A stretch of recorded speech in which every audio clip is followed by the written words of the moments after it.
From Carolla One Studios in Glendale, California, this is the Adam Carolla Show. Adam's guest today, Bald Bryan, returns with his annual Sportsball tweets. Plus, we'll recap the Super Bowl and check into some news. And now, play Cupid. Don't play stupid. Adam Carolla. Yeah, get it on. Got to get on a church. I'm going to have to get it on. Thanks for tuning in. Touchdown friend. Love that about you. Bald Bryan in studio doing our whole sports ball and Super Bowl roundtable wrap-up. Chris Mexpat over there. Hey, guys. Hey. All right, so everyone watched Super Bowl. I have a million thoughts on it. Oh, was there a game yesterday? Yeah, well, those are coming. I went over to Kimmel's and watched there. Sat next to Huey Lewis the whole time, who's about the best dude in the world. That Huey of Huey Lewis and Lewis, he's just a dude, and there's nothing better than, and he's an old school dude, just a dude. Is your life like a fever dream now? Like you were probably on a construction site in between ranchero music, listening to Huey Lewis, maybe on the way to, on the way from. Yes. Like this is the most famous. One of the most famous musicians in the world at the time, and now you're hanging out with him watching the Super Bowl. I know, it was great. Let's see, he was there, Cousin Sal, the usual notables. Jimmy went nuts with the food, as per usual. Better too much than too little. Yes, and I saw he had some stuff from KC. I think it was barbecue, and then also had pretzels from Philly. Oh, is that where that was the context? Every kid I saw walking around there was eating a pretzel, and I was like, when did this make it? I had a few. It's funny. I had a few things. I walked up to the bar. The usual spread of the cheese and the crackers and this finger food stuff was there. Jimmy did his hot wings, drumettes, yes. The usual thing, smoked everything, did nachos. That was the beginning. Awesome. I thought that was it, but the food just kept coming. But there was a weird moment when I walked up to the bar and I saw a meat. I couldn't really tell what kind of meat it was. It looked smoked. It was sort of pink or orange looking. And I said, "What is this?" Because this is not a Jimmy thing. Same with the pretzels. I saw pretzels everywhere, and I was like, what's with the pretzels? That's not a Jimmy thing either. I didn't do the Philly pretzel thing, but this thing that was sitting there, this meat, this smoked meat, I looked at it, and I thought, all right, I'll try some of this. And I tried it, and it tasted a little like corned beef to me, but I couldn't really figure it out. But I thought, all right, well, this tastes good. And then at some point, Huey Lewis came over, and he sat down, and he said, "Hey, did you try some of my smoked duck?" Oh. And I said, "Oh, that's yours." He said, "Oh, yeah, I brought it. I shot 2 ducks. I had them smoked, Amazing. and I brought it over here from Montana." And I was like, Yes.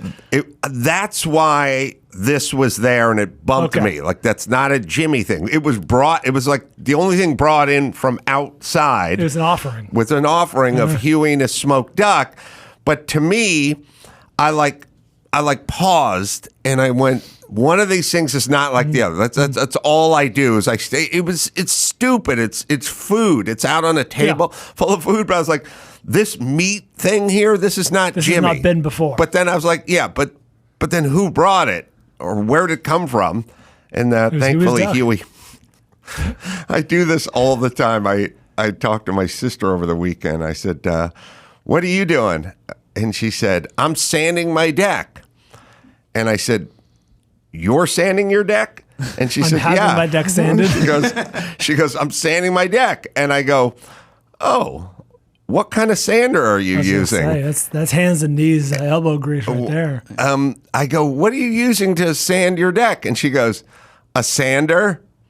And I said, "What kind of sander?" The plot thickens. I go, "What kind of sander?" She goes, "I'm not sanding my deck. Someone's sanding my deck." But I don't know. But my whole point is I just hear a couple of words, and then I'm like, what gives? Doesn't fit. It doesn't make sense. Well, my sister's kind of hands-on and could be sanding your deck, but it didn't. She training for the Alt Valley. It bumped me. Sanding tournament? She waxed on about sanding her desk. Good. And all I heard was a couple of words, and I just stopped. I got suspicious, and I had to keep drilling down. And it's always funny when people go down that road a little. Like, she tried to keep it going for a couple of exchanges, and at some point she just goes, I'm not doing it. I don't know. No more follow-up questions. I want to know belt sander, orbital sander, pad sander. I want to know how you're sanding this deck. Worst person to tell that to. The worst. Lots of follow-up. So, apologies to our Philadelphia-based listeners. Are pretzels a Philadelphia thing? I don't think they are, but I think the version that he got was from a famous Philadelphia thing. Because in his Instagram post, he got these Phillies from pretzels. I never heard that associated with the fine town of Philadelphia. Same. I think cheesesteaks or something. We had, I don't know what you guys think of this. So then I was looking around and I saw Jason Bateman and Will Arnett. Oh, yeah. So I talked to them for a little while. And Jennifer Aniston showed up at some point, which was awesome. She's sweet. Party. Yeah, everyone's nice. And all the kids, all the family. Jimmy's so good with the kids. He loves everyone's kids. He's picking them up. I moved around a little bit, yelled with Cousin Sal over what a catch was for a while. Oh, God. Cousin Sal's funny because while everyone else is in the bar enjoying a festive day with a drink, he just stands in front of the auxiliary TV that's in the kitchen alone. It just stands right in front of it, and it's like writing notes, writing shit down. So there's a lot to get to, maybe in no particular order. I will say we had Sonny and I Ubered over and Ubered back. Shouldn't he be driving? I know you have a DD. You have an Uber driver under your roof. Don't get me. It's so sad. So, which he's more than happy to do. He doesn't even want to drive. So Christy's given up drinking, and it's great. Yeah. Oh, really? Yeah. Not giving up like they're getting sober, but like she just feels better. You know, she enjoys her workouts more, and I'm like, great. Good for her. Yeah. Good for you. Here's Good the for keys. Her. Yeah. Well, Sonny wouldn't give up drinking, so we had to take the Uber. And we Ubered over there. I'll tell you Uber stories. Uber back. Guy had his seat in full recline. Oh, perfect. You got to stop sitting behind the driver. This is haunting you. Sonny's he's 6'1" now, and his knees can get mashed. But the guy's in a Toyota Prius. He's just driving in a full recline. Like, okay, I have a million things. One is that I sent over a grainy shot. It was dark, but that is reclined. That is larger than a 45-degree Yeah, angle. He's lying down, effectively. His seat is 3.5 inches from the back seat when it's reclined. You could not put your knees behind his seat. You would have to spread your knees out. Sonny's in full man spread. Okay, just a few things. One is I looked at his arms. He was not a tall guy. His arms were perfectly straight.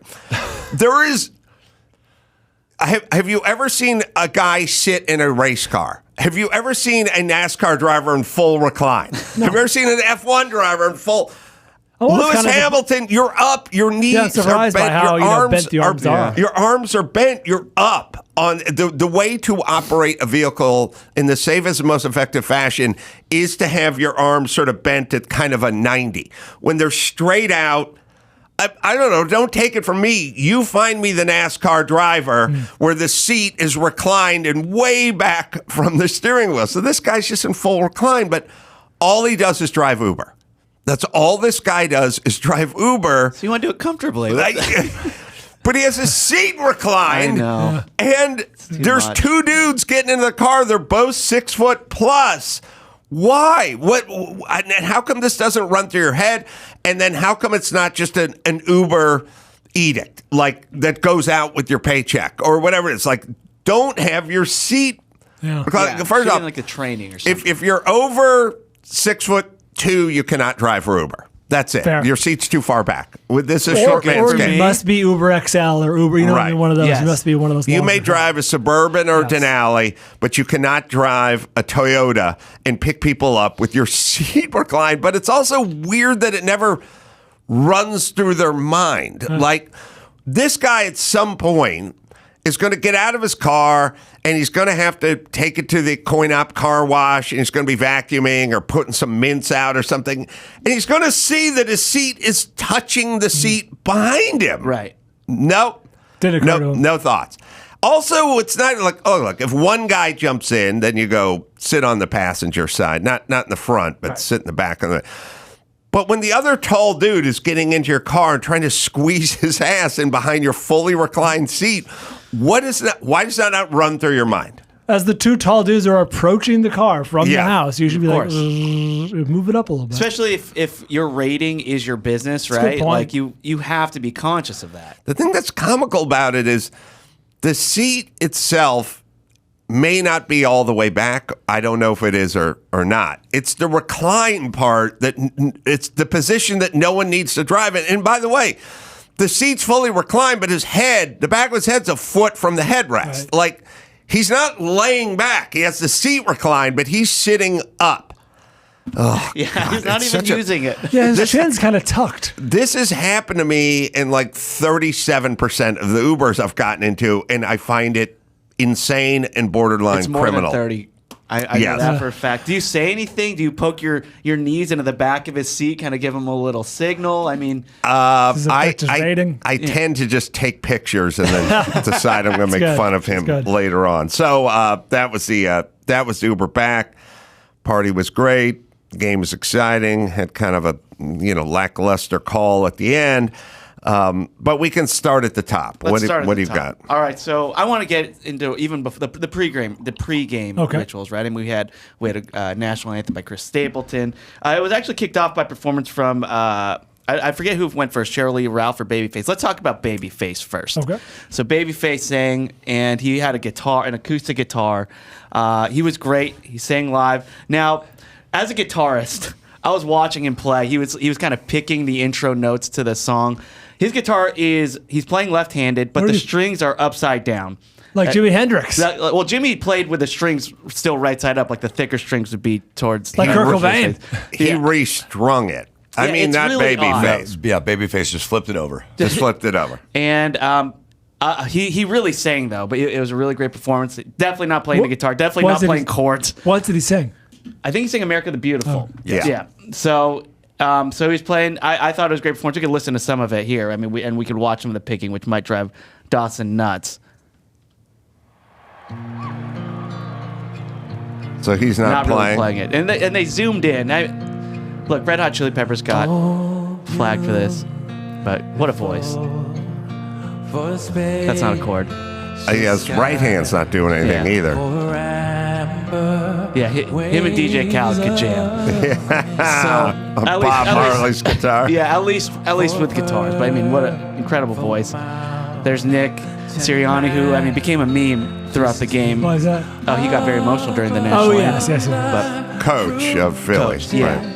Right. yeah, so Babyface, great voice. So we The can. guitar's a prop at this point? Yeah, it is. But I mean, look, it is a prop. Like it's painted in American It's beautiful. design. voice. He's trying to make us think he's playing it, though. Yeah, does that bother you? A little, but, this is the least of my worries. Yeah. Babyface is like ninth on my list Uber of things I driver, need to well, worry much- about. Yeah. More Oh, wait, well, Uber's one and two. Let's talk about Cheryl Lee Ralph then. So Cheryl Lee Ralph also performed, and she sang "Lift Every Voice and Sing," which is considered the Black national anthem. So it was first publicly performed on the same day in 1900. Oh. So this is the anniversary of its first public performance. Also, Black History Month. Her voice sounded impeccable. Almost a little too good. We can hear a little bit of it. It's yeah, she had the choir behind her and everything too. Yeah, I'll buy these guys a little time because they're caught off guard. The Black national anthem, I just sort of put up there with "End Racism" in the end zone, which is like, I know people think it's a good thing, but essentially having a separate national anthem or constantly being hit over the head with "End Racism," which then suggests this is a pretty big issue because it's being emblazoned in the end zone of one of the biggest game ever. Like if it said, stop puppy mills or something, then I would watch the game and I'd go, wow, evidently there's something going on. There's an issue.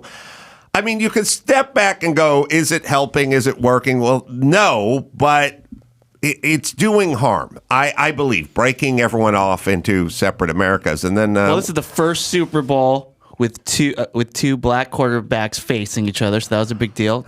Have they done the Black National Anthem at other Super Bowls? I don't recall this. I don't recall. I've heard it in front of games, but Yeah, I don't they've know if they definitely did played in it. front of If they did it last year at the Super Bowl, but and here's- then what about the poor Mexicans?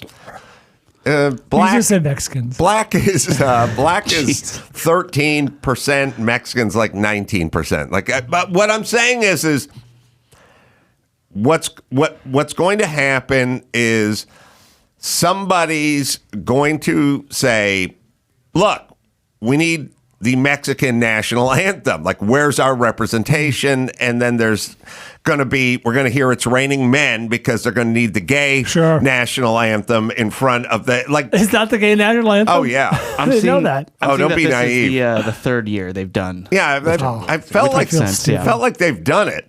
Okay. So Shirley Ralph, she's in Abbott Elementary. Mm-hmm. And she got to perform the song. Mm-hmm. Let's listen to it.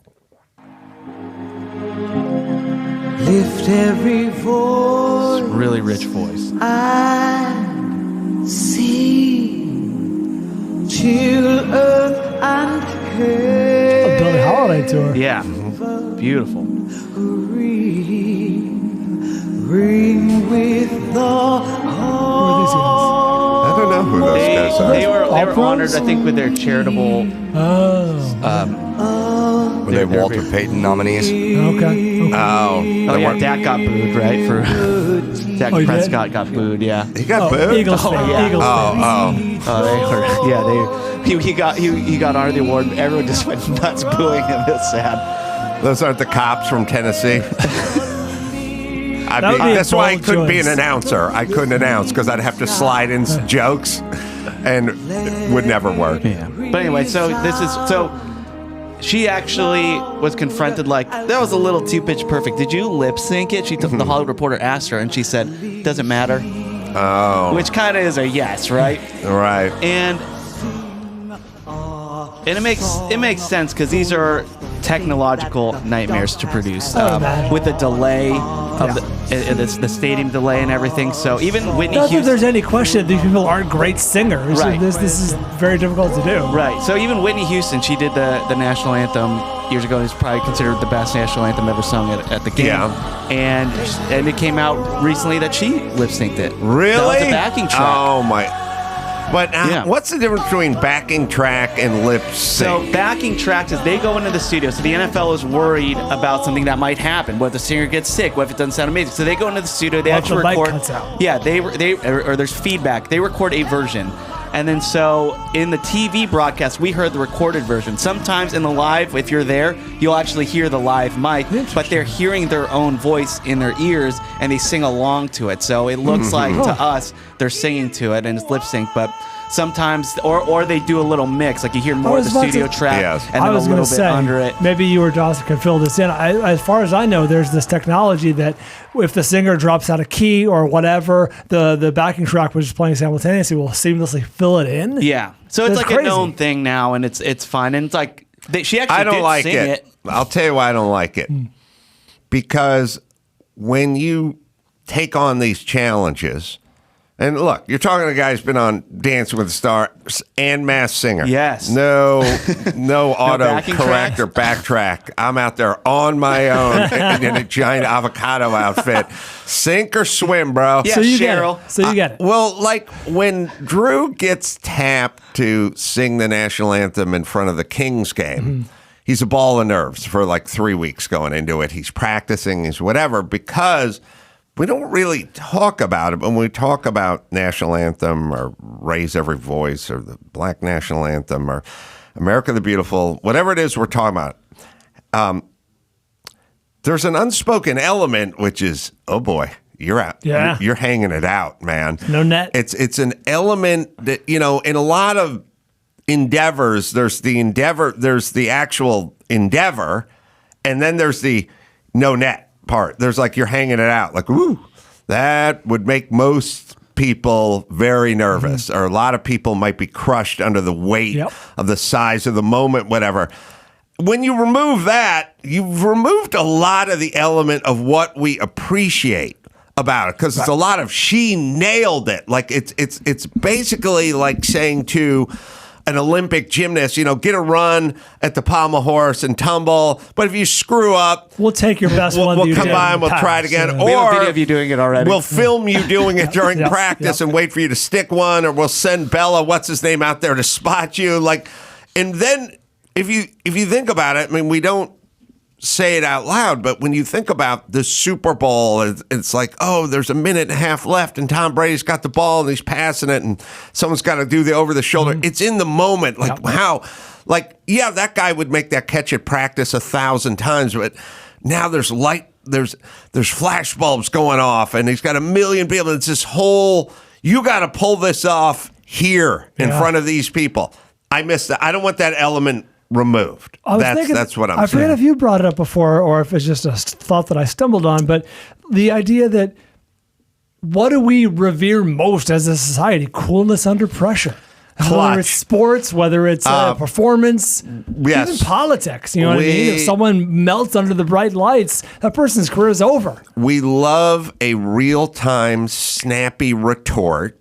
Yep. We give all the praise to the politician or the comedian or the whomever, the game show host, or it does the real time. Sometimes the retort isn't even that funny, but it's just we quick. Know they did it in real time.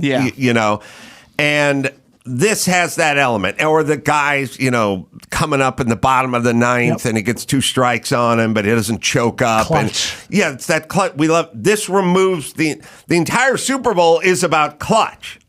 Look, either one of these teams could beat either one of these teams at any time in any game in the middle of the season. And the quarterback could have a good game or a bad game, but can you do it on the biggest when stage? It matters. I extend that to the entertainment. They need, I don't want the net. Well, you're going to hate the halftime show. No. We'll get into that There was later. a lot of discussion in the house I was in whether or not there was lip syncing happening. Oh, yeah, there absolutely was. But we'll talk about that. All right. You want to get into the game? Why don't we take a little break and then we'll come back. We'll get into the game. We'll get into the halftime. I got some other stories and thoughts, and we'll do that right after this. Well, let me tell you about my friends at Electric E-Bikes. Oh, man. You want to spend some time outside? Why don't you get yourself an electric e-bike? I love mine. My son loves his. We go all over, zooming all over the neighborhood. And it's really a nice way to explore a local area, especially with the electric e-bike. They have a folding one. You just fold it in half, throw it in the trunk of your car, park a million miles away from whatever event you want to go to, and zoom on up to it. It's just, I don't know, it's a guy who rode a motorcycle for a while and then decided, too old for that.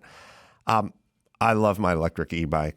Costs way less than the competition, as low as $133 a month. Plus, lower your gas costs and carbon footprint. New electric XP Trike. First fully foldable, fully assembled electric tricycle.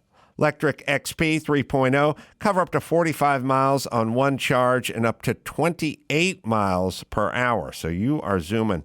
Stronger rear rack supports everything for day-to-day rides on longer trips. It's electric e-bike, right, Dawson? Get out there and find adventure with electric e-bikes. Visit electricebikes.com to learn more. That's LECTRIC ebikes.com. It's time to check Adam's voicemail. Hey, Adam. Simon in Albuquerque. You've made it, man. Your name was dropped on the Antiques Roadshow edition in Santa Fe. It was referenced movie Winning. They talked about you, how you're connected to that, to Paul Newman. A gentleman's racing suit came up. I guess it's double. And I think it priced for like $10,000. So you're the man, Ace. You've made it. The Antiques Roadshow. And when you come into Albuquerque, brother, let me know. Bye. You can leave us a message at 888-634-1744. Yeah, that was Arthur Newman, still alive. Paul Newman's brother, maybe a year and a half younger than Paul, but still around and kicking and living in Palm Springs. All right, so we got more thoughts from the Super Bowl. Let's I have talk technical about thoughts, and also have theatrical thoughts as well. Did you guys place any bets at all?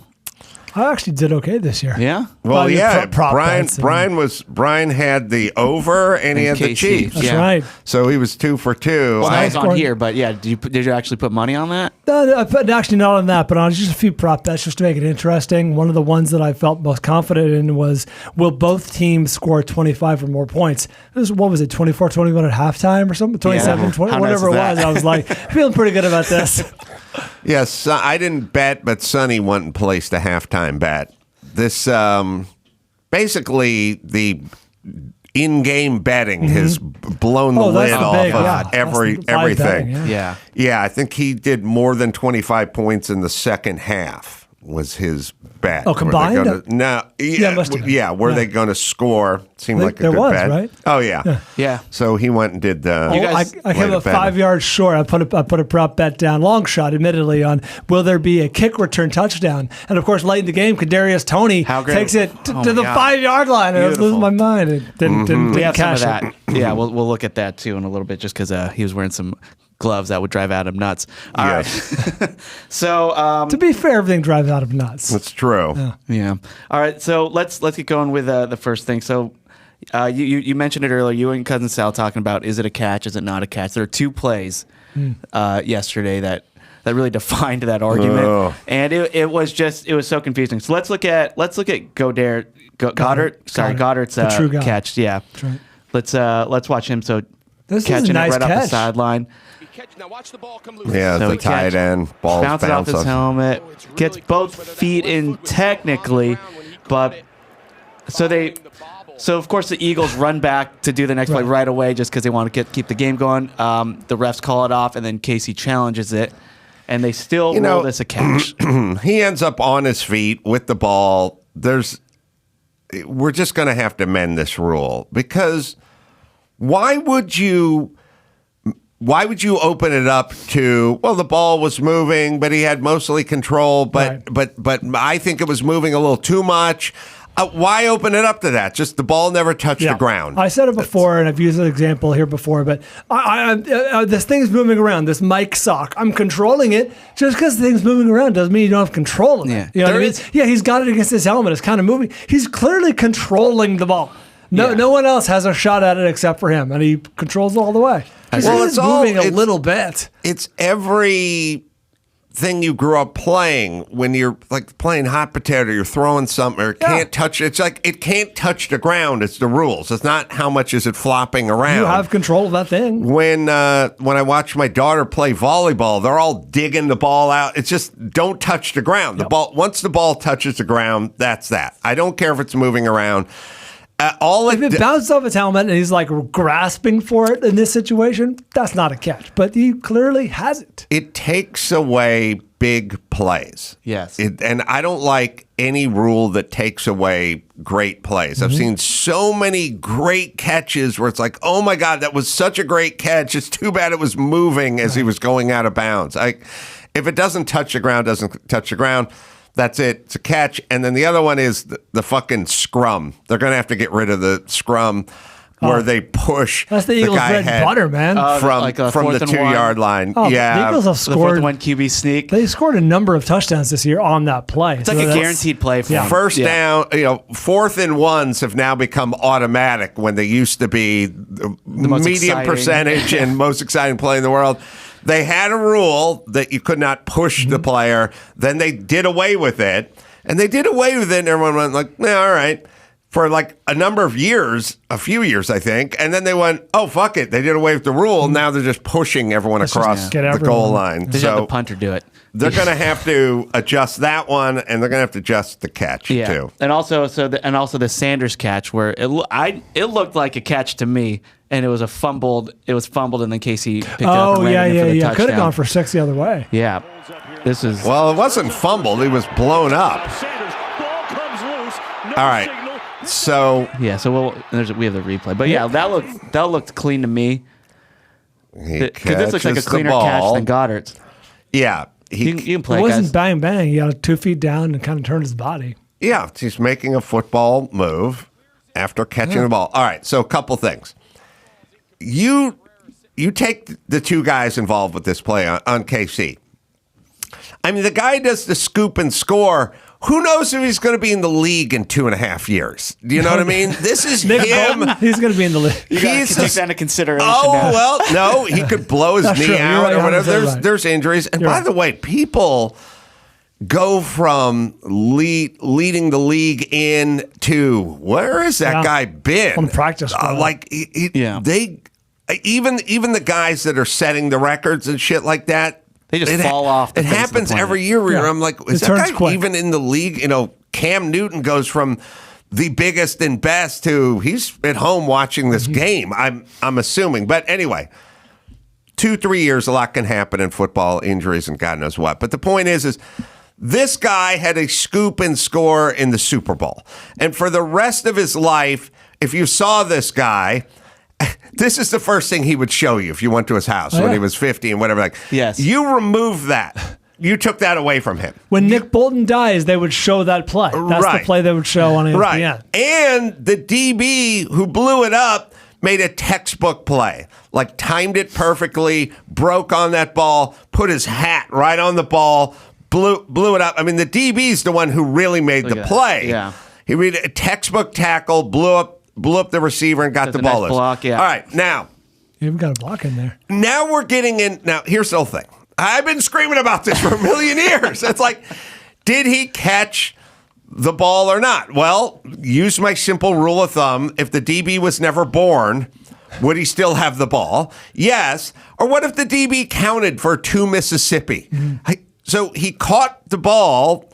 He made a football move, which is catching the ball, and now we're getting into a timing thing. Right. Now we're like, well, he caught the ball, he got both feet down, he started to turn.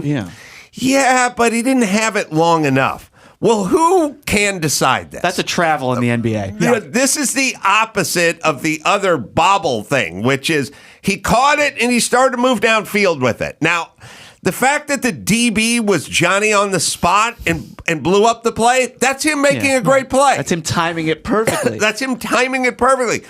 And also, what part about this isn't a catch? He caught it, then he started to turn. You've taken away spectacular play, and that's horrible. They should apply the same logic as they do for the catch, on the offense. Well, obviously both offense. What I'm saying is, if his next move was to step out of bounds, this would be a catch. Right, that's right. He would be an immediate. It'd be a catch if he went out of bounds and they were trying to manage the clock or whatever it is. So this drives me nuts. And so Eagle fans who don't like maybe a semi-dubious call at the end of the game, go back and look at this. This is a gift. Yeah. Oh, well, let's talk about that call. And by the way, I don't know what they rule. They go, well, he caught the ball. Well, he got both feet down, but what? Yeah. I was able to hear a little bit of Gene Sterrett or whoever the rules analyst was say something. He didn't have it long enough. There's an issue of time. And I'm like, there is? Jeez. It's not in the rule book? That's like It was hundredths of a second. It was 2 feet down. Then it became football move. He shifted his body. He and clearly now had it's possession. time. I'm just saying. Too many factors. Yeah. Why do we? But let's not have a bunch of rules that are sort of open for interpretation. Just freeze it before the DB's head comes into the shot and go, did this guy catch the ball? Yep. Well, yeah, he caught it and he started to make a football move. It wasn't All right, simultaneous. Then he caught it. Why would it? Why is it a difference whether he takes 2 steps down the field or half a step? Yeah. Anyway, Well, hate that. let's talk about that holding call at the end then, because everyone that seems to be the call that everyone is talking about that changed the outcome of the game. What was the other call with the wide out for the? Was it the Eagles? There was one where the guy went out of bounds, caught the ball, but then when he hit out of bounds, the ball moved under him. Do you guys remember that? I don't remember that. They I don't remember that one reviewed either. the shit out of it. I may have stepped away to eat some hot wings or something. There is maybe Ben will find it. Yeah. Early-ish in the first or second quarter, wide out I think Eagles caught it out of bounds, made a great catch, and then hit was the it, ground, and the ball moved. Was it Devontae Smith? I remember because I think I remember this because he had gotten away with one in the previous game against my beloved 49ers, and I'm like, nah, not this time, Devontae. So I think that's who you're talking Well, about. those guys can look for that. But another ball-moving interpretation, this one, no catch, I think. But anyway, so there was a tug on this. It was like 3rd and 8. There was like a minute 50 left in the game. It would have set the table for a spectacular Super Bowl ending because ball would have been incomplete. They would have brought the kicking team in. They would have kicked a short field goal. They would have gone up by 3. They would have had a shot. Yeah. You give minute and a half, ish. minute and a half plus. I think. Yeah. Minute and a half. And then maybe 2 timeouts. I think, yeah. And that perfectly sets the table for the ending of the Super Bowl. Yeah. But this was bit of a ticky-tack call. Yeah, I mean, I guess you have to say, kind of reminds me of the great fight with Julio Cesar Chavez fighting. Maybe it's Pernell Whitaker or something, but it was the end of the fight. And there was like no time left, and Whitaker had been taking it to him. I don't know if it was Sweet Pea Whitaker. I can't remember. Anyway, taking it to this legend the entire fight, Julio Cesar Chavez. And at the very end, he gets him in the corner. He's just working him, and the ref waves it off with literally like 2 seconds left in the fight. Mm-hmm. So then you say to yourself, well, how are we doing these things? Because now Lou Duva's up on the apron and he's screaming, there's 2 seconds left in the fight. But the ref's kind of saying, look, I just call it or I don't call it. I don't know how much time is left. I'm not looking at the calendar. I'm doing my job. And then would it be fair to Cesar Chavez if you didn't? Mm-hmm. Like you said, like this, the 3rd round, I would have stopped it, but there's just a little bit of time left.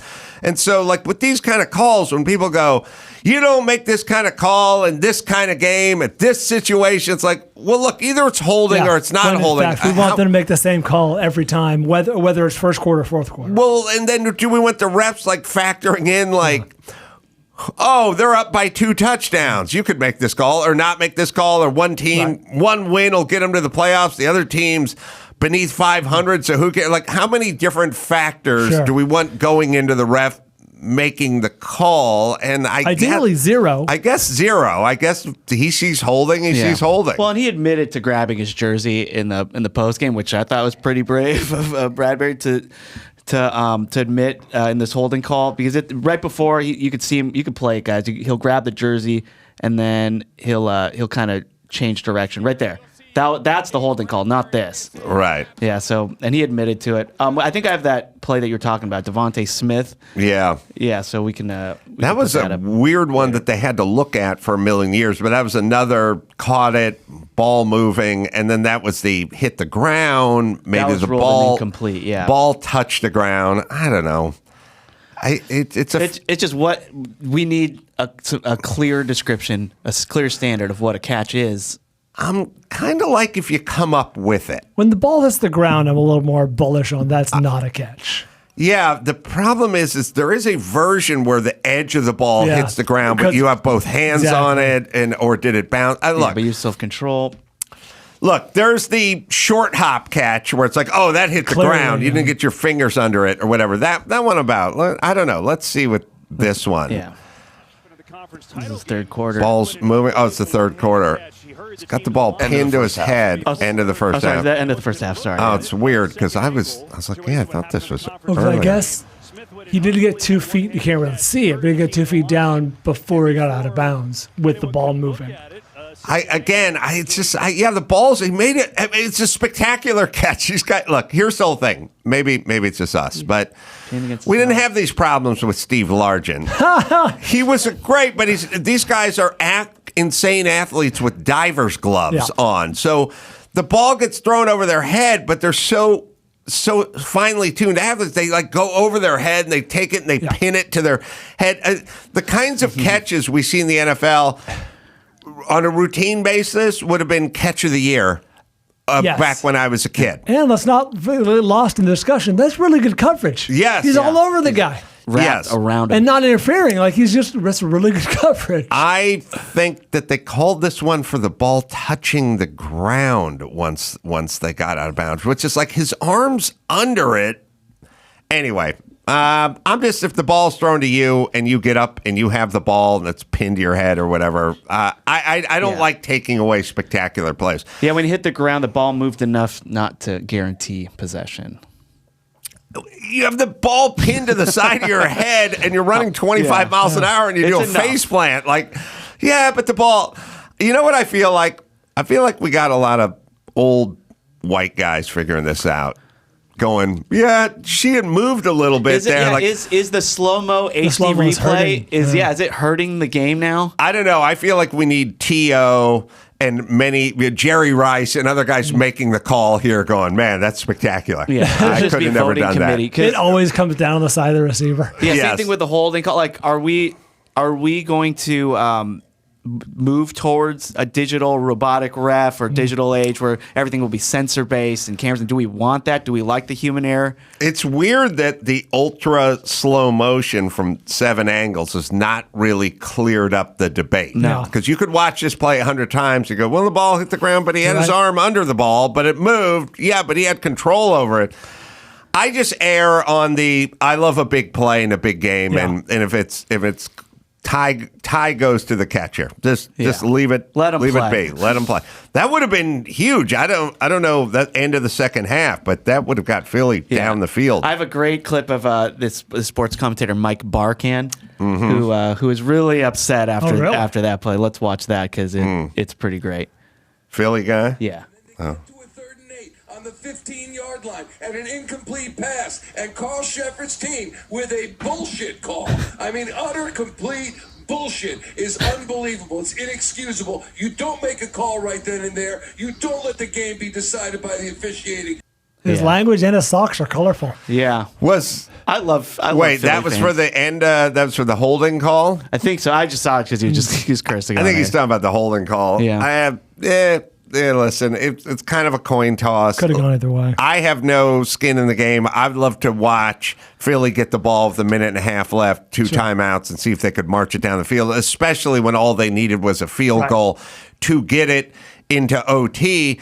They have a premier quarterback, and they put up 38 points. The offense was humming, and not in Yeah. the second half, but they were moving the ball all day. right out of the gate. Yeah. Yeah, so there's a decent enough chance they could have got down into field goal position with no time on the clock, and now you're making the most exciting play in sports. It's the 2 seconds left, 47-yarder.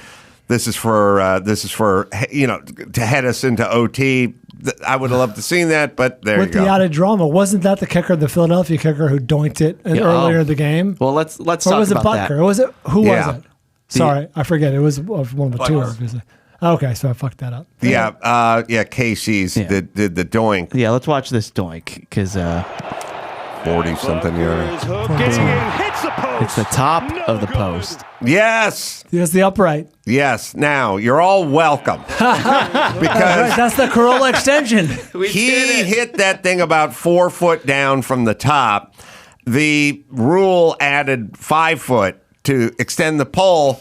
That thing would have sailed directly over, and the 61-year-old guy standing 35 feet below would have had to look straight Figure up out. in the air Yeah. and in a millisecond decide whether that was fair or foul. Look what his buddy says. Probably would have called that a field goal. Yeah. I would assume if it didn't hit the Because post. it's coming from the inside. Yes, he probably would have just said that's good. Yeah. But now we know it's not definitively.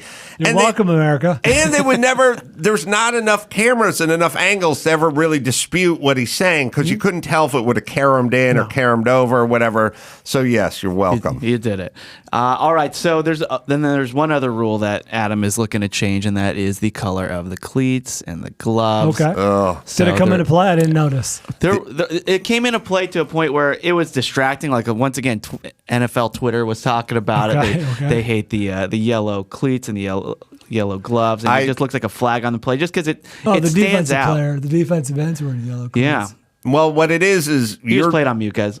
you're drinking, you're distracted, you're looking around, then all of a sudden you see yellow sort of go through the air. Gloves and cleats. And okay, couple things. The way humans are is we're sort of like, I don't know, you ever like sitting alone and there's like a shadow next to you or something and you kind of react to it like, whoa, Someone's behind me. Just movement, just sort of movement. And you're so wired to when you see any yellow moving around on the field traditionally, it's a flag. Mm-hmm. So now I see the guy's hand fly off as he's getting off the quarterback like, oh, we got laundry. Oh, no, that's just his hand.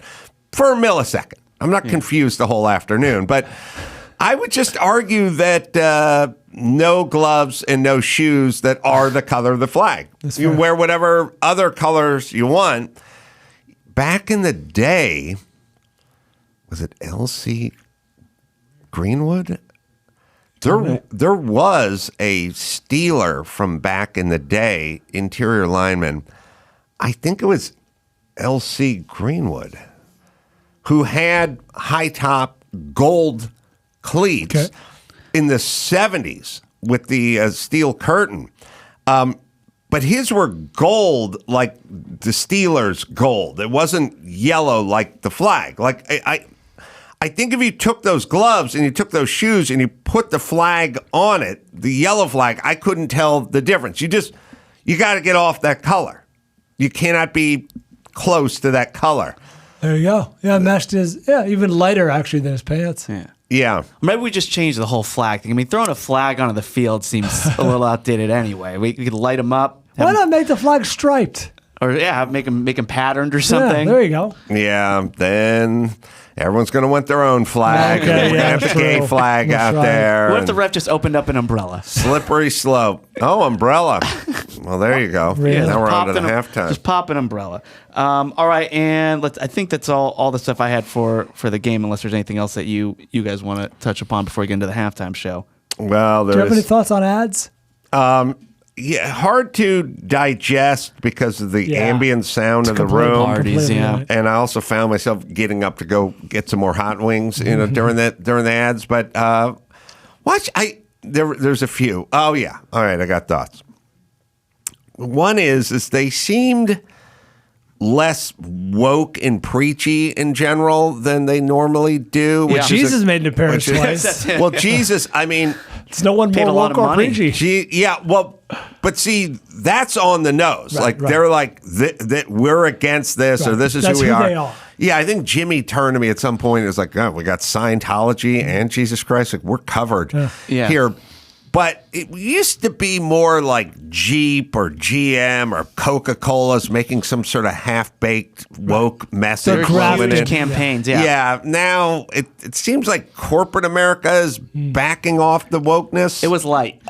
They're much lighter on it. Maybe Disney's learned a lesson, and some of these places are like, it's not good to take sort of fringe group thoughts and then turn them into mainstream whatever. You're going to piss off the middle of the country, so let's just back off this. Yeah, and per variety, a 30-second spot during the game could go up to $7 million. Yep. In For ad 30. for 30 seconds. There were a couple of 90s in there. Disney's ad, 100 Yeah. Years of Disney, was a 90-second ad. Really? Yep. Yeah. Christy's like, oh, this is a 90. I bet they got it for 20. She gets excited. But the all of life can be sort of distilled down to Jeff Ross and the peanut planter roasted peanuts joke. Jeff Ross headlining a Yeah, Super he Bowl was- commercial. That was nice to hear his voice. I literally was in the kitchen, and as I stepped back in, Jeff was off, and another comedian or somebody I didn't recognize was on. But here's life, everyone. It's basically can be distilled down to Jeff Ross getting a Super Bowl spot, which is he gets the call to do a Super Bowl commercial, which is the greatest phone call in anyone's career.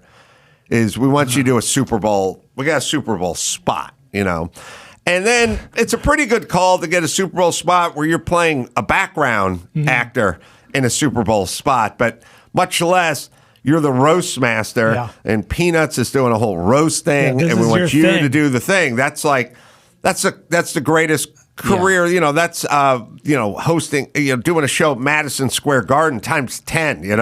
This is the thing. So Jeff is pumped, and because he gets the call, Sure. This is a trajectory of life, everyone. And then you go and do it, and you know, I'm sure Jeff showed up with a binder filled with jokes, and they did 1,000 takes. He did 1,000,000 jokes, and they feel pretty good.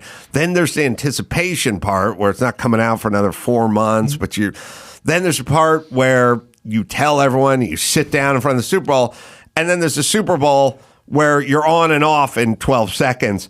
And then, like, I walked in and sat down, and I said to Jimmy, I was like, "Is that Jeff's thing?" And he's like, "Yeah." They said they cut all his good jokes.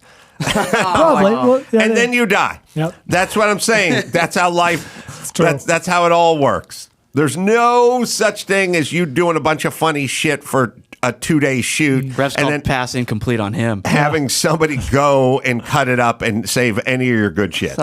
You tell Yeah. me if this falls under FU money, F me money. A little peek behind the curtain. The company Christie is working with right now was trying to get a Super Bowl ad together, and it never came together. So you guys obviously didn't see it because it doesn't exist. But they went after a A-list, I would say A-list in the comedy world star to do the ad, and he turned her down. He was basically, no, don't want to do it. And it was a good idea. It was a good campaign. I mean, you know, from my point of view, but that's F me money, F you money. What? Just a Sure. mercurial fellow. Is this a person that does other commercials? That's a really good question. I don't think I've ever seen this person do a commercial. I think that's probably it. Okay. It's either the subject matter, like, you know, Coca-Cola wants you to do a spot, and you're like, childhood obesity is through the roof, and you fuckers are partially responsible, and I'm never going to put my name on. There's that. Then there's I don't do commercials, and then there is you're not paying me enough. Yeah, Steve Martin and Ben Stiller both had their Pepsi Zero sugar commercials. There's a lot of star power this year. Yeah. Does it bump you a little bit? Like, I saw Steve Martin do the Pepsi commercial, and I was like, This is beneath you. That's what I was thinking. He's set for life. Yeah. And it's easy to argue, oh, he's got enough money. It's not that. It's here's $7 million for an afternoon's work. That's what it is. It's not how many $7 million do you have in the bank. It's can you carve out, on Tuesday, can you go from 10 a.m. to 2 p.m. and we will give you. Now you're asking them to say no. I'm too busy on that Tuesday. And I think that's what gets them. Okay. Then we have the Jeff Ross one. I didn't see the beginning of it. I just saw the other. Well, they have the whole roast online, too. They put it this online. This is the 30-second spot. Okay. I'll make this quick, Mr. Peanut. I know you got some brownies to ruin. That's a good joke. Mr. Peanut, why are you dressed like it's 5 recessions? Mr. Peanut. Mr. Peanut. Mr. Peanut, what do you eat at parties? People? I'm a big fan. I love your work in Thai food. We can all agree there's rich, and then there's haven't worn pants in 100 years rich. Wow, that was brutal. Wish planners had just killed me off again. You know, Yeah, family-friendly joke. That works. Yeah, it's fun. Yeah. You know what's one I really didn't like? I don't know if you guys even caught it because, again, it's loud where you're watching or whatever. I think it was Doritos, the triangle ad.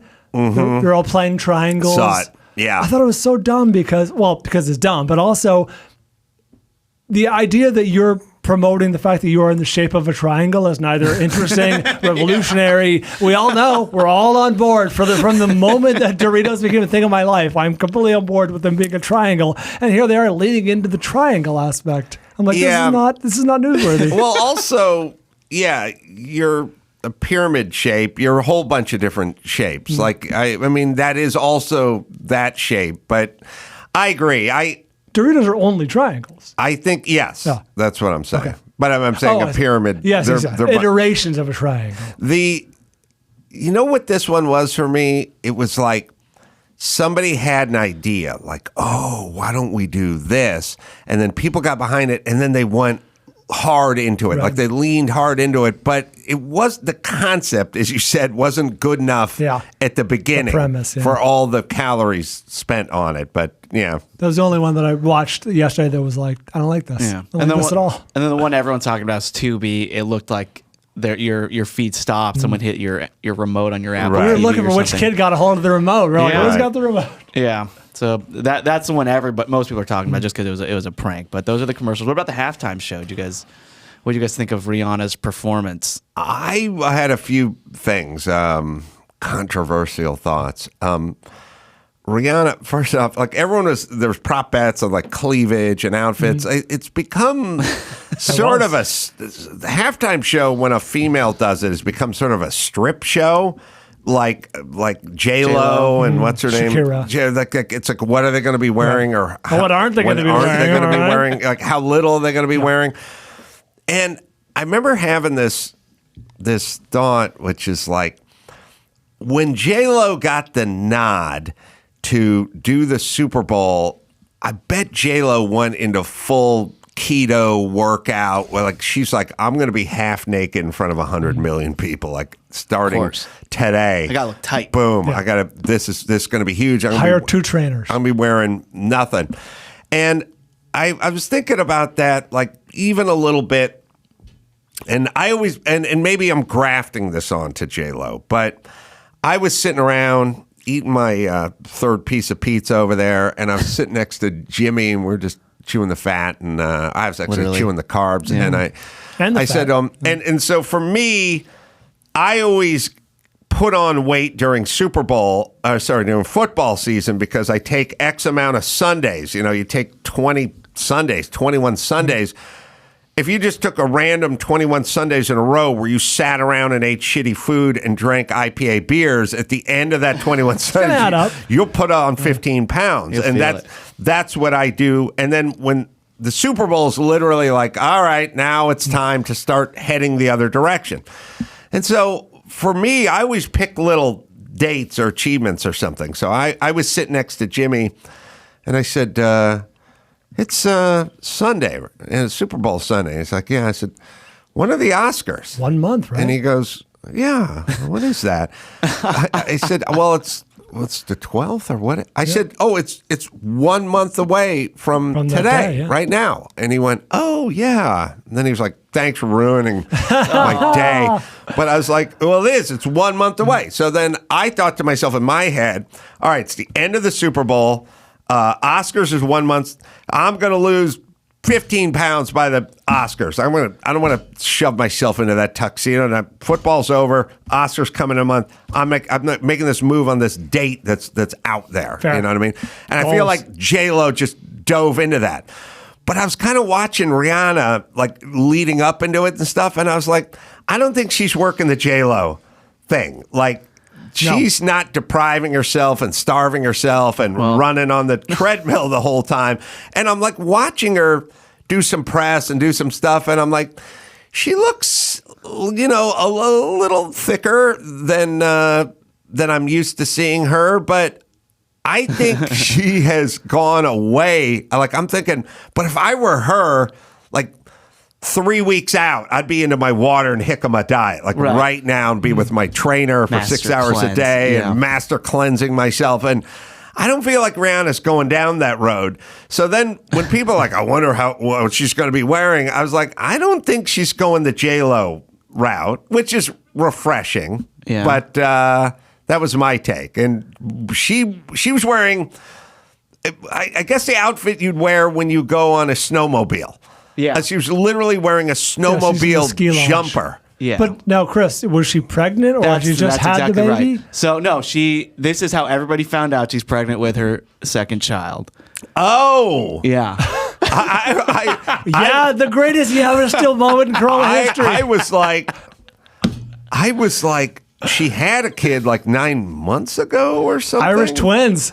And yeah, everyone's saying it's a baby bump. Like, that is a baby bump. And somebody said, and she's like kind of rubbing it, and she was alluding to it. One of the celebs in the crowd like went, "Is she pregnant?" I was like, "You're not allowed to." Oh no, you can't. Yeah, you can't unless say she confirms it. You cannot. I mean, I didn't. I was like thinking, you're not allowed to yell that out in front of this crowd. Well, the one in the oven T-shirt kind of gives it away.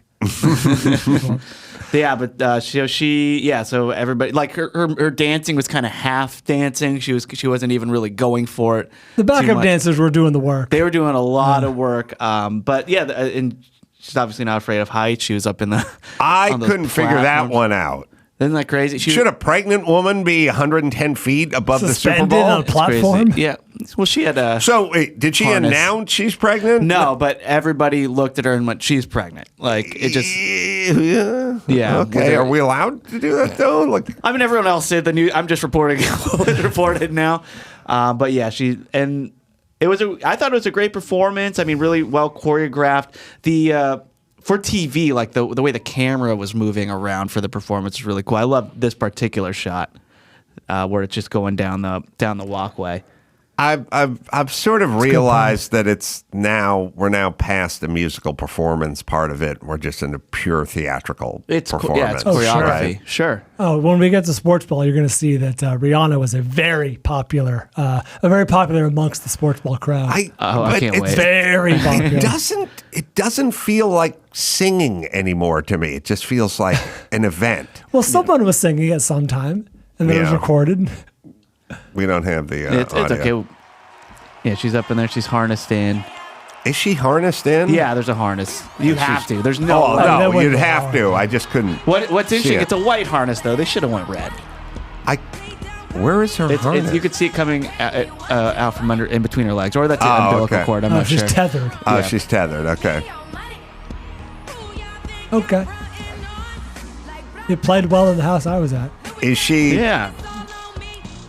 It's great, and like it sounds like a half lip sync, half it's her real vocals over it. But yeah, the dancers were doing great. work. Come on. Yeah. It was a great production. Like the production was incredible. I'd make the worst dancer ever because they'd be like, put on this parka, put on this beanie, put on these gloves, and do what? Dance your ass off. I'd be like, are you fucking nuts? Put on snow gear in Arizona. You can, yeah. Extreme weather gear. It was definitely refreshing not to see everyone's ass crack. And I don't want to sound like old man Carolla, but I mean, there's porn if you need it. We got the kids in the room here. So it was a bit dialed back. No guests, just no her features the whole time.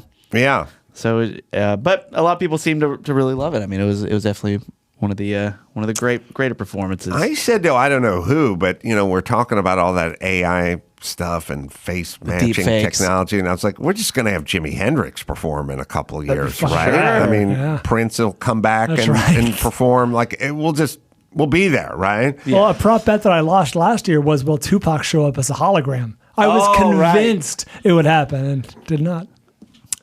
This is the beginning of what I was just talking about, which is sort of the AI or the whatever, which is this isn't really about a live concert. No. This is just an event.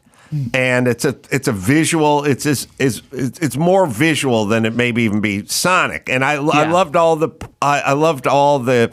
plates and the rising and the pulleys and the cables and all. Mechanically, I'm a big fan. Great engineering. I'm just saying, like it's really become a spectacle. In which case, back in the day, it'd be like the Rolling Stones or U2's going to play, and you go, all right. And if you said, well, what if we do a thing with no instruments and just a whole sort of thing? People would go, well, that's not a concert. Yeah. That's something at Disneyland or something. Yeah. And I don't think that would work even today, especially for people watching on TV. They want to see this over like a band playing. A band playing is boring compared to this. It's one-dimensional compared to this thing. And maybe they got it right in that everyone is at their home and they're having a party and they're talking and they're drinking and stuff, and you literally just want to look up like a cat looking into an aquarium or something to see movement, big on a big big scale. But you're not there for Keith Richards' guitar solo, right? Yeah, I mean Prince, one of the greatest halftime performances ever, but because it rained, that's true. It was just lucky. Like magic happened during it, but yeah, you can't. You have to just do these big spectacles now. That's kind of what it's about. All right, well. So Ben, when did she give birth? I swear to God, it was 9 months ago or something. So I assume that's a baby bump. May 2022. Holy shit. Yeah, that's not even 2 months short of a year, right? Yeah. I mean, all right. It's possible. Irish twins. If not, I'm very sorry, Rihanna. I wish I could get pregnant because I would use the fuck out of that 9 months. You know what I mean? I'd be like, yeah, sorry, my game was a little, you understand, they're like, you do accounting. Like, I know. But I would just use the shit out of it. No drinking would be a problem. That would be. Yeah, about that's a real that. strike 1 and 2 right there. Yeah, couldn't get pregnant during football season. All right, Gary's looking. I don't know what he's looking He's at. happy to see me. Gary says her rep confirmed that she was after the performance, so I would call that an announcement. Oh, all right. Thanks, Okay. Gary. Well, Gary's doing all the heavy lifting back there. All right, so it's fun. I like it a little more analog and a little less digital in the performance. I don't like to sit and go, is she singing or is she not singing or She who's definitely in the wasn't singing background? at the end. There's certain points. Yeah, there were points where she got kind of lazy with the lip syncing and she would just turn away from the mic and her voice would still keep going. Yeah. That bothered me a little, but it's a Super Bowl. They have to do it. All right, so we got Sportsball to go, right? Oh, yes, we do. All right, so let's take a break. We'll do all the best Sportsball tweets. Is it just tweets or are there other modalities? I'm a purist. I'm just doing tweets. Plus, a lot of people cross-post, you know what I mean? So they always end up on Twitter. We'll do that right after this. Well, let me tell you about my friends over at Morgan & Morgan, America's largest injury law firm. Over 100 offices nationwide, over 800 lawyers, and 4,000 support staff, and they're there 24/7. They have the resources to get you the best results. No upfront costs or sign-up fees. If you don't win your case, you pay nothing. I wish the rest of the world worked this way.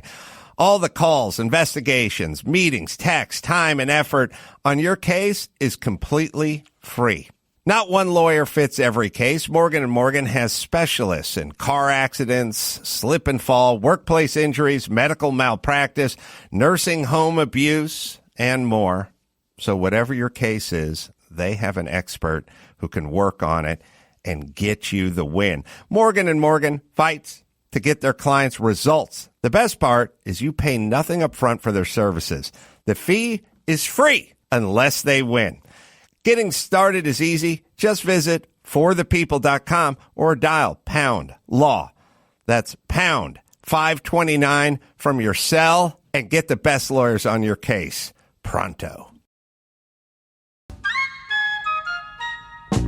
In celebration of Jim Carolla's upcoming 92nd birthday, here's a list of 92 things Jim Carolla has never done. Number 19. Thrown Mardi Gras beads. Just one of 92 things Jim Carolla has never done. Let's get back to the Adam Carolla Show. Well, we got Sportsball ready to go.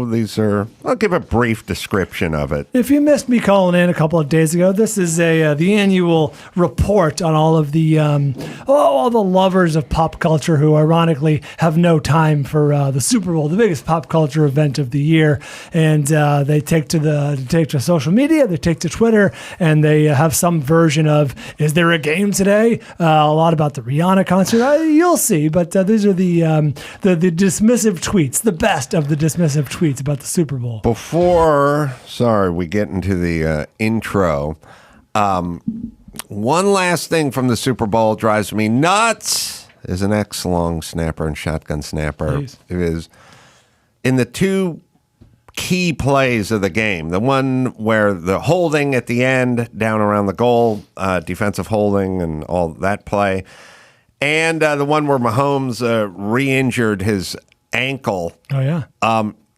Both those plays, he ran out of the shotgun and he took the motherfucking ball off the ground. Yeah, he's picking it up. Really? He's picking it up off of the ground, and it's like, it is not a hard thing to do to put that ball back into someone's chest. That's all you do. And going down to pick up the ball, you're not surveying the field anymore. Whatever your timing is, whatever's going on, it's off because all of your focus is getting the ball off of my feet. And then looking up. And then I have to get up and I have reassess. I have to do this thing. And it's kind of it's a version of like taking the ball under center, dropping back and trying to throw a pass. Well, Lawrence Taylor took 2 steps while you took a step and a half backwards toward you. I'm just saying, it's still prevalent. He took him off his feet. And by the way, if it does carry him off his feet, that's a game changer right there. He took them both. It was funny. I was just highlighting the plays in the news, and they're like, now Mahomes re-injures his ankles, and now there's a holding, and no one's saying anything. But I'm looking at this snap. I swear to God, if I coached a football team, I would just take the center and go, look, while everyone else is running gassers or doing whatever they're doing, you break off 20 minutes before every practice, and you get over there with the equipment manager. Give me 100 snaps. Just 100 snaps you can't leave till you get in a row. 100 Just 100 snaps in. And if you miss, start over. Yeah, exactly. He takes them, and you see guys routinely, especially when the quarterback's like 6'2", you have to go down and get the ball off the ground. Phil's in studio, by the way. So that tremor you heard. Just fucking work it out. I'm an old man. I can do it. It's not that big a deal. It just isn't. It seems you don't get to look for the shotgun. You just have to feel it. It's doable. And that's why you have to do it over and over again. Yeah. All right. This is the best of sports ball. Chris, we didn't rehearse this, but if you're able to maybe read a couple of, call them out. Sure. I won't call it too many. Okay, but all the classics checked in, Adam. All the usual suspects. Michael Ian Black, put up the first grouping if you could. Michael Ian Black, Randy Rainbow, Ellen Barkin, Brooke Shields, all had takes on the game or not. Michael Ian Black says, "You guys watching football?" Ellen Barkin tweeted, "What time does the World Series start?" Good. Randy Rainbow writes, "Yes, sports," and then has a picture of Rihanna's halftime show. And then Brooke Shields writes, "Who else is ready for the Rihanna Bowl tonight? I love her." Oh, boy. Of course, there were the one that I thought would die for sure. I'm still shocked. Goes on is Superb Owl. Come on, a lot of people going Superb Owl this year. Like I thought that joke. It's so effed out. You don't have to read. There's so many. I just put a whole bunch together. A lot of corporations also tweeting. A lot of groups, museums and things. I don't mind zoos doing it. Sure. Okay. Well, we'll give the zoo a pass. But Mark Hamill, come on. I know our beloved Mark. Is Luke Skywalker himself checked in with a Superb Owl joke, and he's a proficient tweeter. He tweets all the time, and this is what you got. Hey, can I say this? I saw, you were talking about zoos. I saw a montage of, now we go to the San Diego Zoo and we see if the donkey can pick the winner. Okay, you can find it somewhere, Ben. I'm not going to break up sports ball too much, but it just flashback. It was on I think it was on Sports Center or whatever. But here's the thing: they'll have a cardboard box that had donkey feed or something in it, and it looks like somebody hastily Xeroxed off a logo for the Chiefs, and then another feed box, and they did the logo for the Eagles, and they taped it on it, and then they put them 4 feet apart, and then they let the donkey come out of the cage, and the donkey knocked one of them over. First off, Super Bowl's on the calendar. Your zoo. Work on it a few weeks before this. Go down to Kinko's. Do something. You know what I mean? It's literally just shit duct taped to stuff and a donkey walking around knocking it over. Yeah. This is not science. I'm not placing a bet based on this stuff. But they did a whole montage of all the different zoos. They all look like the worst 4th grade science project in a special needs school. And again, it was just Xeroxed paper that was stuck to, some donkey flop or something. Get it together. Yeah. Do a decent one. Take a play out of Punxsutawney's playbook or something. Who? Sorry? Punxsutawney. Punxsutawney. Yeah. They start planning that today for next year. Yes. Yes. Well, I'm saying it takes a lot of people. Sorry, go ahead. It's a big deal over there. By far, the most common sports ball tweet iteration was about the Rihanna concert. That there's some sort of game going around the Rihanna concert. Yeah. There's too many of these, but everyone checked in, including Lockheed Martin, had decided to tweet about the Rihanna concert that is taking place in the middle of some kind of sporting event. I wasn't prepared for the volume, the wave of Rihanna. So like love. Lockheed Martin, it's like we got to take a break from designing cluster bombs. to let our thoughts Daisy be known. cutters that kill large swaths of to humanity. let our thoughts be known on the Super Bowl or not. Yeah, Lockheed writes, rumor has it there's a Rihanna concert in Arizona tonight, and based on the views from the NOAA satellites east, the stadium roof looks to be open, so you won't need to stand under an umbrella. Good stuff. Yeah. Good stuff. Rachel Wolfson from Jackass, my friend Rachel, she writes, it's nice they let the NFL play during Rihanna's concert. A lot of that. A lot of there's those. a Rihanna concert tonight or something. You don't have to read all those. Yeah, it's overwhelming. It's a classic. It's almost a dozen up there. Did you notice? Did you get the same amount of Sportsball tweets? Are you getting more tweets over the years? Or are you getting less? Like, are people still? You know what? It's consistent. There might have been a little more this year thanks to people being able to pay for their blue check marks now. You know, people pay to be verified. Sure. So there were a few, maybe a couple extra, but a solid grouping, a solid grouping. A subset to the Rihanna tweets. I didn't see this coming. Apparently, there was a T-shirt that was made and was being worn by a lot of famous people. Your beloved Kerry Washington had the shirt. Cara Delevingne, I think, was at the game and had the shirt.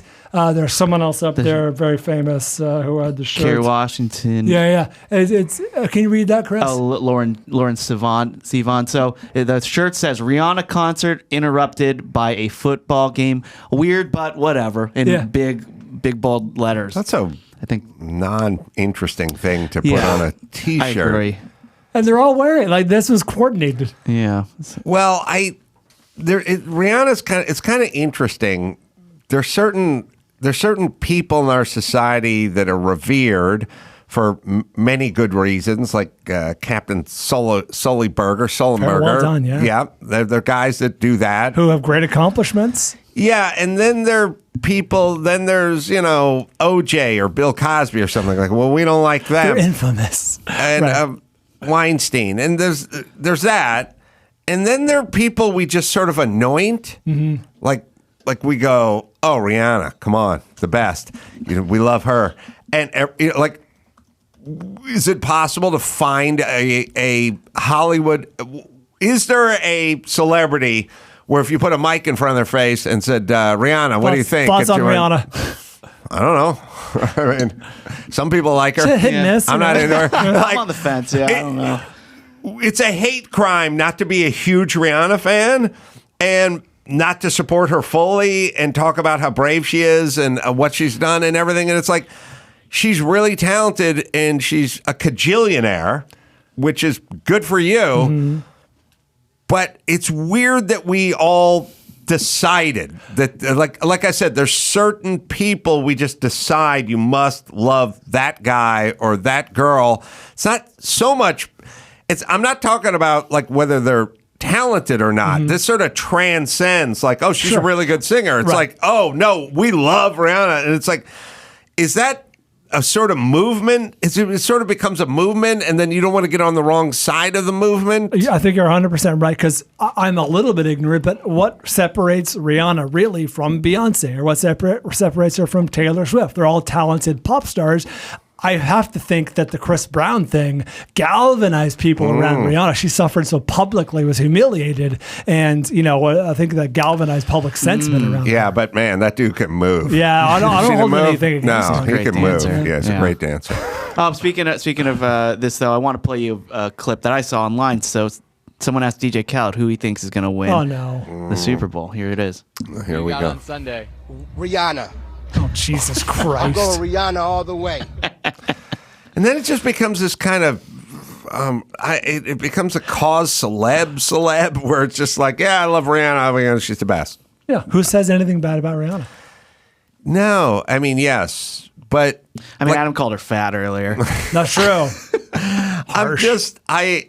Hollywood is so they're so malleable. All you have to do is get 3 people on and everyone else just joins in as the huge Rihanna fans. And in the past, Super Bowl halftime would cause a little consternation at time, a little argument. Like, I don't like those guys, or I don't want, they should have this guy. They should have the Beach Boys and not Prince or whatever. There would be an argument and stuff. I've not heard one thing about Rihanna other than she's the best. Yeah. And she's a hero, and we're all going to be watching because she's the best. Well, other than starring in Battleship, there's nothing we really hate her for. That's right. That's true. Even that'll give her a pass. So here's a weird phenomenon. It's been going on for years, and Christy and I wouldn't say argue about it, but she explains, and I say, I understand what you're saying. It's still ridiculous. The corporations, we saw a few earlier, but corporations have to get in on the Super Bowl. They have to tweet. They have to let their thoughts be known about how ridiculous. And it's like, I said to Christy, I'm like, why are they doing this? She's like, the discussion that goes on in these marketing departments is we have to be part of the conversation.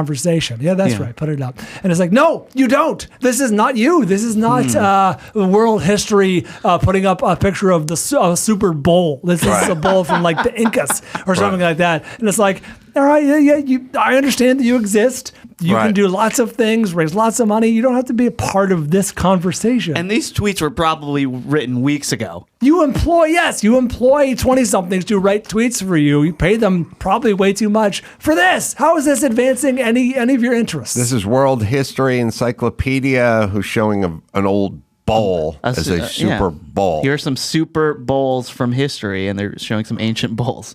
Yeah, I agree. I How don't know. Does this help? How's it hurt? I don't know. I'm done trying to figure out life. All right, time for the winners. In third place, I have Nyla Rose Beast. Now, I don't have the tweet here, so put it up, Chris, if you wouldn't. These are all very strong. Nyla Rose, she's crying, laughing emoji. She says, I was going to say I was doing halftime stream for the Superior Food Bowl or whatever game thing is happening today, but then I found out Rihanna is performing. Sorry, not competing with Mava. Please, I want to see her. Someone let me know when halftime is on. So pretending not to know that the game exists, what halftime is, calling it the Superior Food Bowl. This is all strong. Right. This is a strong effort. Yeah. Yes. I'm very interested in people that go with totally fucked out premises. You know what I mean? Like, it's my, you're going to end up in a cell with your roommate, Bubba. Yeah. And I'm always like, you can't do better than Bubba. It's not been said a million times by a million dumb morning DJs. It's gone from trope to cliche. Yeah, I feel the same way about this genre here. Yeah, but shouldn't you have some self-awareness? Like, this is fucked out. Why would I put this out there? I would. Thank God for me, no. No one has that self-awareness. There were many, many, many sports ball tweets that I did not include because they were just, middle of the road or whatever. I know not to tweet during Super Bowl because I'll just forward it to Brian no matter what I say. I appreciate that a lot. In second place, I have Alpaca Aurelius. Put this one up. And Chris, if you wouldn't mind reading this one. Alpaca Aurelius writes, 5 years ago, the Super Bowl was one of the highlights of my year. This year, I completely forgot about it until someone just mentioned it to me today. Amazing how much better your life gets when you stop revolving it around other people playing sports ball. This is great. He includes sports ball. He goes from 5 years ago, this is the highlight of my year, to someone told me about it today. It was the first knowledge I had of this. This is another strong effort. Mm-hmm. I like the general, and maybe it's in his title. I like the general sort of philosophy of not living and dying with your team. There is a burden that is lifted. That is true. Like I think about. I remember I'm thinking about my old roommate Ralph Garman, who lives and dies with the Eagles. And has anyone checked on Ralph? Oh boy! So I was driving home in the Uber. I was like, "Oh, Ralph is so miserable right now," and I don't care because I didn't have any skin in this game. It is nice, but there is a kind of there's a sort of freedom in not being completely tied up in whatever. There's a political version, there's a sports version, there's a sort of version of sort of living and dying with stuff around you that it gets in the way of your life a little bit. We should check in on Dan Dunn and Ralph, and also, did you see even before the game, Philly fans, they flipped over a car. Highlight of their day. They were greasing the poles. Oh yeah, and Bradley Cooper's in the fetal position right now on the bathroom floor. There's a freedom. I enjoyed this game much more than the last two Super Bowls my Niners lost. Right. I was able to enjoy. And not only, even if your Niners win, you can't enjoy because you're sort of pins and needles versus, the game's going on. People ask me at the party 15 times, like, who do I want to win? I'm like, whoever has the ball at the end of the game who's down by a few points, I'll be rooting for them to win. Pull off something spectacular. Yeah, that's all I care about. I just want to watch a good game. Yeah, I want a great play. Not to be pithy about it, but when it's a close, high-scoring game that comes down to the last minute, we all win. Yeah. Smell, we can't all win sports ball. That honor goes. Except for Ralph. That's true. We can't all win sports ball, but that honor this year, the winner goes to Mama Cusses. I'm not familiar with Mama Cusses. I have to look up a little more about her. And there's a little personal connection here, Chris, if you wouldn't mind reading this one. Sure. Mama Cusses writes, to those of you doing the Sports Ball Jubilee of America today, have fun. Touch the downs. Eat yummy food. Good. To those of you not doing the sports ball, once the game is underway, you are in prime grocery shopping time. The aisles will be all yours. The quiet, immaculate. And she hashtags Super Bowl. Yeah, so she wanted for sports ball. I will admit to so I'm from the Bay Area. I don't like the Lakers, and when the Lakers were dominating in the early 2000s, going to the finals every year and winning half the time, it was a great time for me to go grocery shopping or go do whatever I had to do. So I understand, but it's the leaning into the sports ball, the sports ball jubilee, touch the downs. It touches all the bases. This is a great sports ball tweet. So congratulations, Mama Cusses.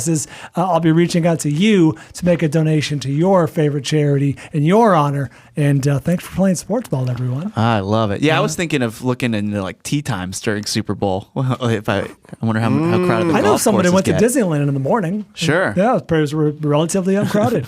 Yeah, I'd do it too, except for I love the goddamn Super Bowl. But that's a twist. All right, another wonderful offering. It was fun. Thanks for having me back to do that. We will take a quick break, come back, do some news right after this. Well, I want to thank O'Reilly Auto Parts for climbing on board in 2023. You know, I love cars. To me, they're like my children. I have a truck. I got an SUV. I got sports cars. I got race cars, and they're all cars. That's the key. And if you love cars, then you got to love O'Reilly Auto Parts. It's O Rewards bonus points month at O'Reilly Auto Parts. Shop in-store or online to get points and rewards sent straight to your phone or inbox. Get 2, 3, or even 4 times bonus points on select purchases to get you to your next reward even faster. Receive a $5 reward for every 150 O Rewards points. If you're already an O Rewards member and not receiving your rewards, just add your email or mobile phone number and get a $10 reward for updating your existing account. Sign up is quick and easy at O'ReillyAuto.com, or you can do it in store. That's O'ReillyAuto.com.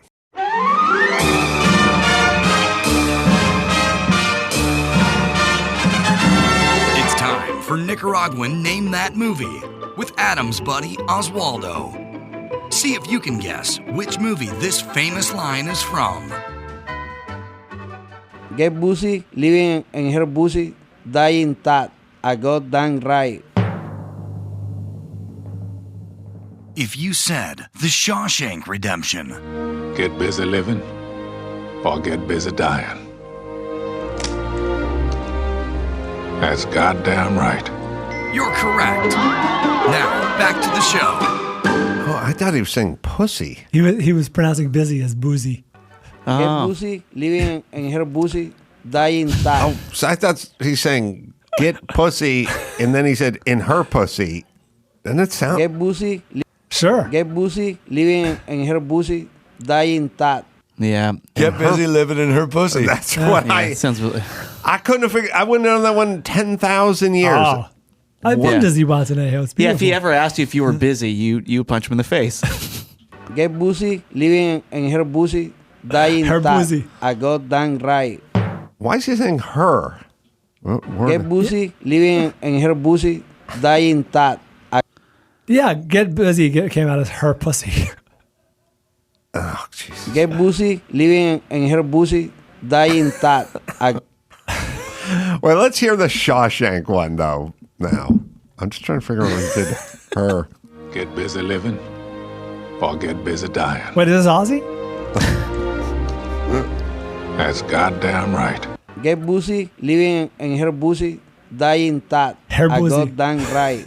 Yeah, I remember the her. is derived from. He laid that down after being in this country for 31 years. He added some words. Hair. All right. No. All right. Well, while you guys were watching the Super Bowl along with everybody else in the country, I hope you enjoyed that misdirection while the U.S. was shooting down UFOs over the weekend. So obviously, this is coming off the giant spy balloon that was floating over the country. We were all watching it, and then eventually we shot down over South Carolina, I believe. So NORAD, that's the North American Aerospace Defense Command, NORAD's chief refused to rule out the possibility of an extraterrestrial origin for the unknown objects shot down across the U.S. and Canada in recent days. So U.S. fighter jets have shot down 3 unidentified, quote, objects in as many days this week, but the military has yet to confirm what they are. So I'm sure you've been seeing tweets like, does anybody care about what's going on? Like, they're shooting down things out of the sky, and there's just like obviously some grainy footage, cell phone footage of stuff happening so far away. We don't. But I've said many times, you guys are too young, but we were obsessed with what's going on in the skies, and now we have no concerns about what's going on in the skies. Now that shit's happening. Yeah.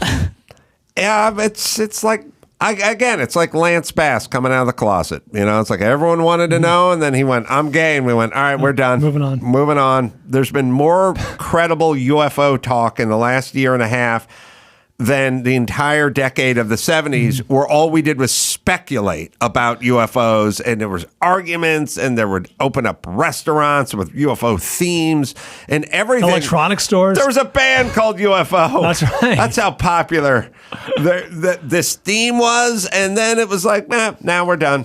We don't care anymore. So I don't know. I tend to think I really do think it's connected to a kind of stare at your phone narcissism that we're all living in now that didn't exist. We were all staring up into the heavens, wondering what could be, there? and now we're staring down at our phones, looking at tweets, and we're done with whatever's above us. Right. Yeah. Well, wouldn't it make sense that if there was an alien species that was capable of interstellar travel, they wouldn't have something floating that would be easily shot down by a jet? Yeah, I don't think the balloon is the preferred mode. I've seen a lot of movies. If they mastered... I saw Guardians of the Galaxy. There was no balloons. So you get it. Yeah. If they mastered traveling at the speed of light, I doubt very much they're vulnerable to any weapon we have. Exactly, yeah. But, I mean, they would do it over Super Bowl weekend. You know what the fakest part about every travel through space movie is? The fakest part is at some point, whether it's Armageddon or whatever it is they're doing, they're sailing through a meteor storm, right? And there's these chunks of rock the size of bricks or softballs that are flying at them at 1,000,000 miles an hour. They're kind of threatening. They're navigating. They're going like, "Hang on, this could get tough," you know. And they're going by. Ride's about to get bumpy. Yeah, it's getting bumpy. And then they do from the cockpit POV, and you see all the stuff sailing at them. They start turning to lines. Right, and then they start like maneuvering a little bit. Okay, if one of that piece of rock the size of a golf ball hit this thing that's going 18,000 miles an hour that way, it's going straight through it. It would go straight through it. It'd be a ball of flame. Yeah. I mean, there'd be nothing. If something the size of a fucking walnut, just one hit that shuttle, it would destroy the shuttle. Yeah. It'd be probably the same with commercial airline travel too.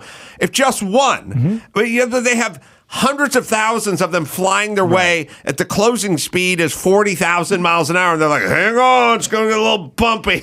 No piece of matter could handle that kind of nothing impact. touches that. The aluminum skin of that thing would be shredded immediately if one thing the size of this microphone hit that vessel. Yeah. But it never hits them. And then at some point they get through it. Yeah. Yeah. All right, sorry. Well, so the object President Biden ordered shot down over Lake Huron on Sunday was described as octagonal in shape. Octagonal, in shape, with strings hanging off, flying at roughly 20,000 feet.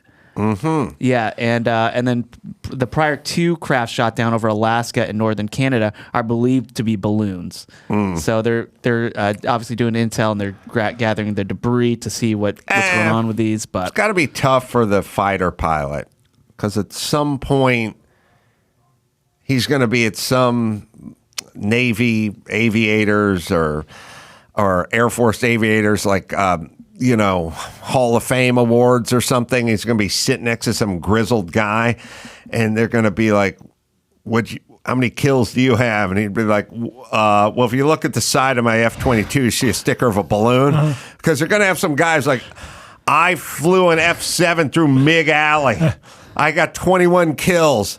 Those MiGs, the MiG-21 was, they're piloted by Russians. And I tell him, like, you shot a balloon down. I got 3 confirmed balloon pops. That's right. Yeah. Balloon pops. Right. This is a very good point you made about the how fast the asteroids travel. So a bullet apparently goes about 800 miles per hour, 1,800 miles an hour, whereas an asteroid can go between 12,000 and 120,000 miles an hour. It would pulverize, demolish. And it's going 12,000 miles an hour this way. You're going 12,000 the other way. Now we're 24,000 miles combined closing speed. And you're doing evasive maneuvers. Like, you're like, hold on.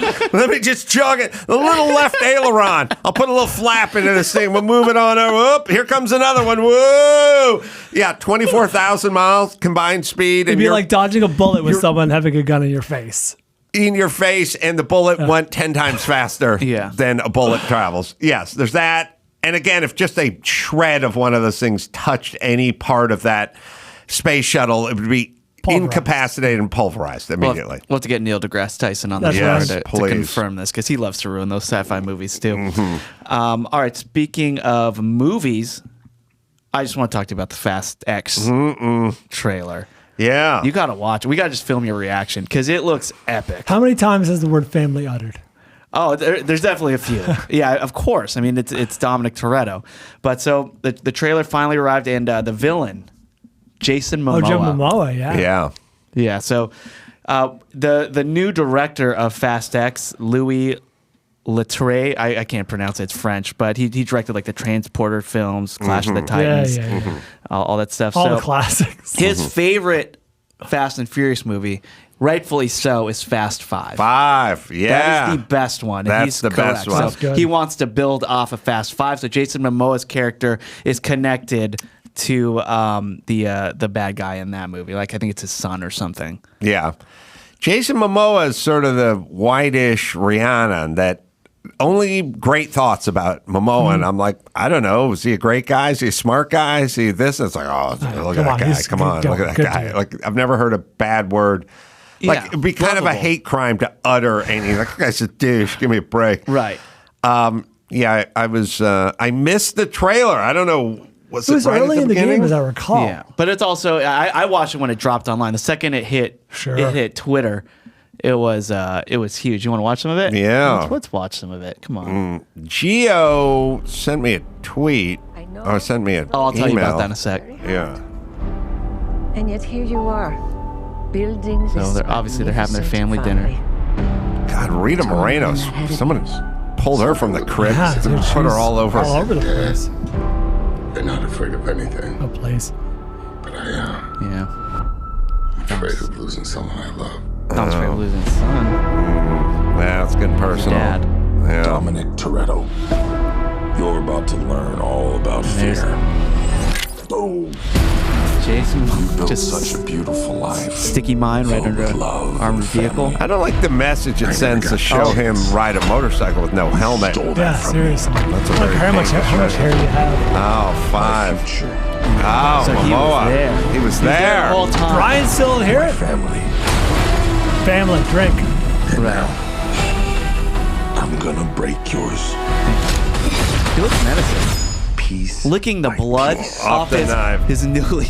All right. Yeah, we so- get it. and They're it getting has- back to basics. And it has the Brazil Rio de Janeiro That's right, Christ the Redeemer. Christ statue. Yeah. Yeah, just always that circling drone it. shot Beautiful. over the Christ You're statue. gonna love this movie. Oh, I'm into it. So They got rid of pumped. Justin Lin. Was that his name? Justin Lin left like production like a week in or something, or a week Oh, before. this is the like, one, right? Remember he was doing the videos? Yeah, he looked very annoyed. It looked like a hostage video. Like Yeah. Vin Diesel's like, "Hey, we're having a great time, right, Justin?" Yeah. And he's just like, "Yeah, this is great." I don't know if, maybe Justin wasn't the man for the job, but now we got someone who can do it. And then what did Gio send me? Okay, so this is Fast X is going to be. It's part 1. There's also going to be a part 2, so I don't know if it's going to be called Fast X Part 2. But Vin Diesel did a presentation where he said Robert Downey Jr. is going to be the main antagonist of the next one, and it's going to be based on AI and self-driving cars. That'll be the enemy. And Gio suggested that maybe they took a little play out of Navigeddon's playbook. Well, driving people off cliffs. It only look. They're what they do on the Fast series is they combine technology with like old school American muscle. You know, they're sort of half high tech with all the crazy devices that the bad guys have. And then Vin Diesel comes out there in his 71 Duster with the blower hanging out and drops his 4-speed Hurst shifter into low or whatever. So they do this. It's kind of like gladiators fighting aliens or something, like swords and spears, and then you got lasers. You know, Predator. Yeah, they do right. It's Predator. They do this old school, new school because the shit they have, the bad guys have all the drones and all the all the magnetic, all the bombs and everything. They have all the cool stuff. Yeah, and then they go, we're gonna go fight it like David and Goliath with the slingshot, and the slingshot for them is a Mopar or car from the 70s. Right. That's always a theme. So if you're gonna have self-driving cars and cars that can be controlled, lock the doors, unlock. You can unlock the doors from a satellite if you get locked out of your car. Well, then you could lock them. Yep. You can control them. It's only a matter of time before, if you're writing one of these movies and you're hearing stories about self-driving cars, you got to be going there in your mind. Like, well, what if someone got hold of these driving cars and locked people in and drove them into oncoming trains or something? Yeah. Something like that. So it makes sense. Yeah, the only thing that can survive this digital age is something analog that has to take it down. That's right. Like Vin Diesel's car. Yeah, in his Barracuda or his Charger, whatever's driving. But yeah, Challenger. God damn it. They make Dodge makes a Challenger and a Charger, and I can never tell which one's which because I got too close with the names. Yeah. Oh, and Brie Larson's in the new Fast X too. So she's officially in the car world. First she takes over my beloved Nissan. Yeah. In the commercials. And when I saw her in the Nissan commercial, it's like, all right, well, I'm a huge Datsun Nissan guy. She's ruined it for me. With all her woke bullshit, I'm a woman. Okay, fine. At least I have the Fast franchise. At least there's that. That's unsolved. No. And they can never take that away from me. And that will help fill the hole that she did with my beloved Nissan and Datsun. She took that automotive modality away from me, but what will fill that hole is going to be the whole Fast franchise. And now she's in this. She's in it. Where do you turn? Where do you go at this point? Horse and buggy. Yeah. Looks like she's going full Amish. Looks like she's in a pretty epic girl fight with Michelle Rodriguez, according to the trailer. Too. All right. So I'm looking forward to it. I can't wait. So it comes out in May. So May 19th. So it'll be a nice little birthday trip for you, Adam. Yes, we shall celebrate. Yeah. All right. So next up. So do you guys microchip your dogs? Is Phil chipped? He eats chips. He's not chipped. He does others chips. Yeah. Is he in here somewhere? Where is he? I thought he was. Oh, yeah, he's right there. He's okay. in the front of the table. I think Charlie was chipped by the rescue or whatever adoption agency that we got him from. Yes. Oh, good. So, it actually turns out they work because a beagle named Roscoe was missing from his home in Wichita, Kansas for 8 years and was reunited with his family You gotta give up at that point. Yeah, exactly. Reunited with his family last month after he was located over 1,000 miles away in Idaho. This is a castaway situation. Yeah, exactly. Comes back as a new dog, sleeping in his bed. When you're picking him up 8 years later and you're with your wife, you got to be like, I hope Roscoe gets along with Roscoe the Third, who's sitting at home right now. New Roscoe. Right. Wow. Right. Yeah. So Roscoe went missing in early 2015. He was just a year old. They got the puppy was a gift to the kids who were 8 and 5 years old at the time. And then after he was found, they checked someone checked the microchip and was able to get a hold of the original family. And like this kid now is now 17 was like, I was 8 when Roscoe disappeared. barely But remember so him. happy Roscoe's back. It's like, That was before I transitioned. yeah, exactly. A lot's changed, Roscoe. Yeah, lots changed around here. So this is, I guess, your PSA. Get your dog chipped if you want to see him or her again. But yeah, just a crazy story about finding your dog over 1,000 miles away. Yeah, I don't. My neighborhood, when Phil gets out, doesn't get out too often, but he will. My neighborhood, just somebody gobbles him up and puts him in their house. Phil? Yeah. He's been redeposited to you? Oh yeah. Yeah, and then they go on to, I don't know, whatever website or whatever, and they say we found Phil, and then I go walk Next over door there or something. and pick him up. I'm surprised by all the outdoor cats. Like when I was a kid, I took care of every outdoor cat Really? that came in the back. I would feed them. I would put out milk. Is that a Filipino thing? I don't know. It might be. I don't know. I maybe it's a called hospitality dinner thing. over come there. on. Yeah, Come on. just Your plumping them mom was up. like, fatten him up, boy. He's not ready for harvesting yet. Oh God. Come on. No, You guys see it Nick was just a nice Santora's thing. latest movie on Netflix? Oh, It's called Doggone. Yeah. oh yeah. It's a big hit with, Yeah, he came on with to promote Tessa. it. Tessa loves it. Oh, it's good. Oh, she was here? Yeah. it's pretty He shitty. came on. Yeah. No, I should chip Phil, but I never will. Well, you got a recognizable dog. You know what I mean? He's a It's not like celebrity, Phil's yeah. going to go wandering in your neighborhood and people go, "Who's that?" Yeah, he just walks around until he's recognized, and then people bring him in. That's what I'm saying. He's like an outdoor cat. Yeah. So in New Zealand, 3.5 tons of cocaine was found floating in the Pacific. Oh, cocaine koala? That's Australia. Cocaine kangaroo? There's a movie spin here this off, somewhere. man. Yeah. Yeah, so authorities announced that they intercepted the cocaine and value it at over $315 million, just floating. If I found, I'm going to be honest with you, if I found, millions of dollars worth of cocaine, and somebody I was with was like, we got to turn this into authorities or something, I'd have this, let's sleep on it. Like, I'm not saying we're going to snort it, and I'm not saying we're going to sell it. I'm just saying let's sleep on Let's it. let cooler heads prevail. That's right. Yeah, I can't believe we found 1 ton of cocaine. Why, yeah. Yeah, instead of the 3.5 tons. Like, and then you're the hero. And Right. Yep. And you can. And if do you whatever turned in want a after. ton of cocaine, no one would go, that's it? Right. Just 2,000 pounds? Yeah, take a little cut for yourself. Mm-hmm. But this is one of the single biggest seizures of illegal drugs by authorities in the country.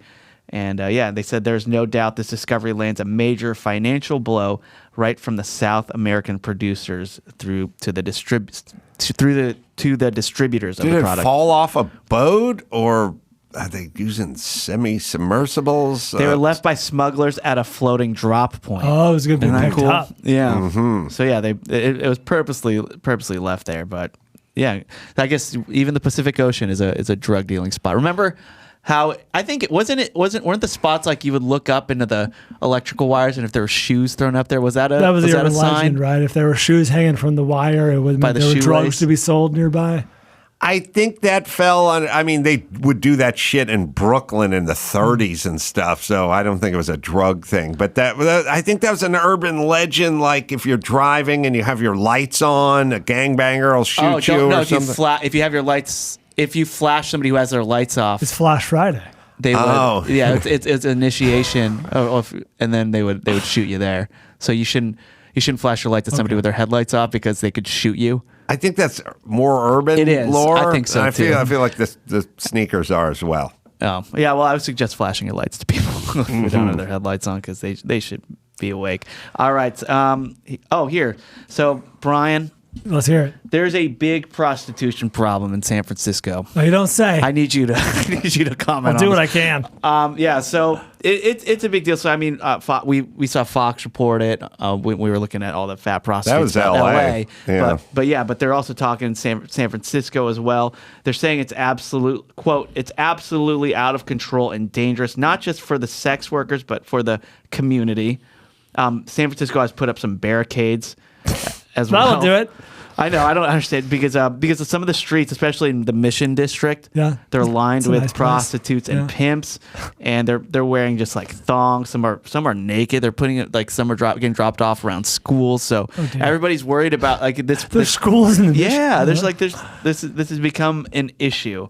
and of course it's going over to LA as well. But so everyone people are like looking outside the window and they're just seeing prostitutes get beat by men. Jesus Christ! Yeah, like it's like a thing. Like I mean, sure, we have the homeless issue, we have like the smash and grab stuff, but now prostitution. San Francisco's turned into the purge. This is why the Niners play in Santa Clara.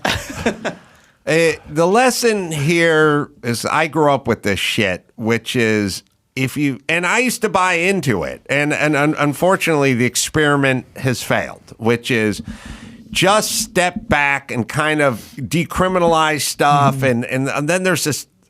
We're in this fucked up, especially in California, San Francisco, any sort of progressive blue state, which is this disproportionately affects people of color. Yes, it does. They got rid of jaywalking because it disproportionately, because more black men jaywalk than Asians or something. I don't know. But be careful about making policy where you go, this disproportionately affects. Rather look into why they are disproportionately engaging in jaywalking or prostitution or pimping or whatever it is. But this notion of like we can kind of just decriminalize stuff and then just kind of get out of the way, like we'll have clean injection sites and we'll decriminalize prostitution and stuff like that. It just turns into a shit show. I wish it didn't.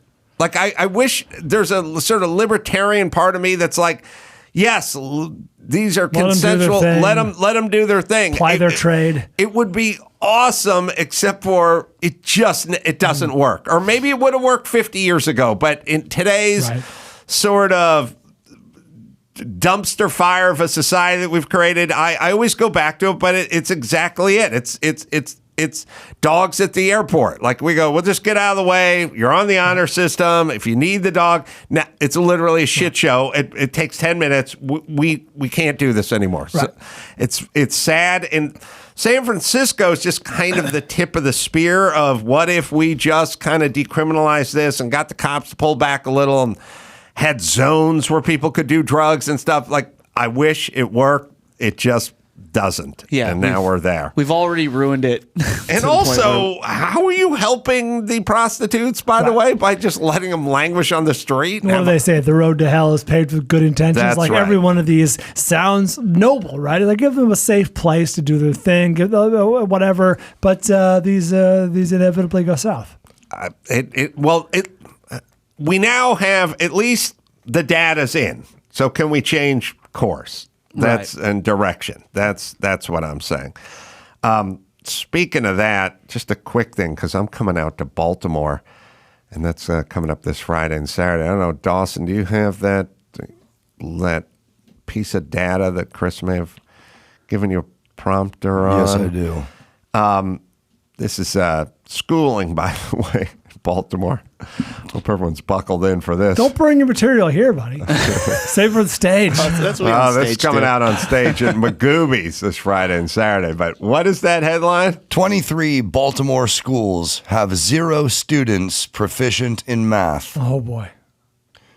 Baltimore City is facing a devastating reality, and the latest round of state test scores are released. Project Baltimore analyzed the results and found a shocking number of Baltimore City schools where not a single student is doing math at grade level. Now, my argument is this isn't because of underfunding. This is because parents aren't doing homework with kids. Teachers aren't doing their jobs. The argument is always you got to throw more money at the problem. But what does that have to do with math? If you really think of like what's the cash? I get it if the inside of the classroom's 34 degrees and the students are shivering, but this ain't that.